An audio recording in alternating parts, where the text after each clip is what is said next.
When you're first going through grief or a loss, whether it be someone passing away, a divorce, maybe coming out of an abusive situation, at first it's like you can't breathe. And it feels like the only rest you get is when you go to sleep, and sleep becomes like a sweet escape from the constant pain that just being awake brings, that heartache that you can literally feel physically in your chest. And as time goes on, you find that you're crying at work. You're crying when you're around people, and all you could talk about is what you're going through, because it's like you can't process it yet. You begin to feel confused. If you're in abuse, you begin to wonder how much of it was your fault. How are you to blame? And then the enemy comes and starts trying to convince you, that if God loved you, this thing, this tragedy, this abuse wouldn't have happened to you.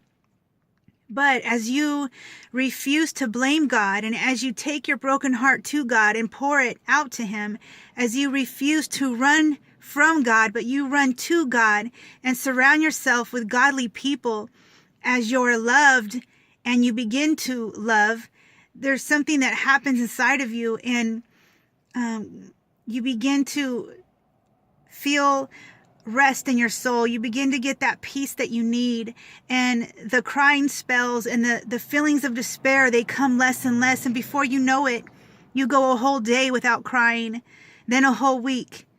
And the memories that used to take your breath away and fill you with pain and despair, now God's helping you see those memories through a different lens. He's giving you the mind and the eyes of Christ, and you're able to walk through this pain with more strength. Your head starts getting up a little higher. You start lifting your eyes to Jesus and knowing that there is a day coming when you will be healed.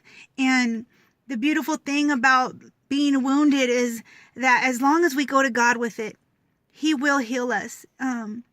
Some things take longer than others, but the point is, as long as we bring our wounded heart to God, yes, it'll still be a scar, but it won't be bitterness. It won't be covered in all the ugly things that the enemy would want to pull you into.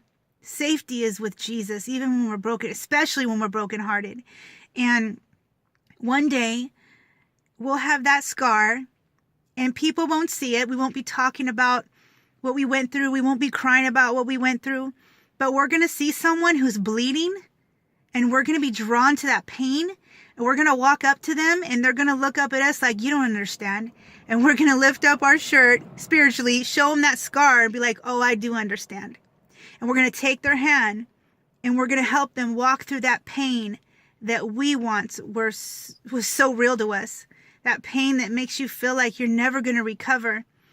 That's all I wanted to share. That's something the Lord was just putting on my heart. Like, for those of you suffering and you're in grief right now, it feels like you'll never be the same. But the truth is, you might not be the same, because you're going to be stronger after this. You're going to have more compassion for others who are hurting after this. You're going to be drawn to the pain in others because of a great pain that you've endured through Christ. And the same comfort that Jesus comforted you with, you're going to give out to others. And I know when you're feeling the pain and when you're going through it and you feel alone, you're like, this isn't worth it. I don't want to walk through this just so I can help others.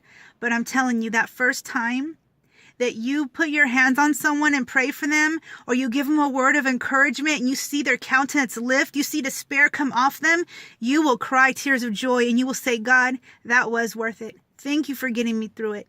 Now use me. Here I am to help others get through it.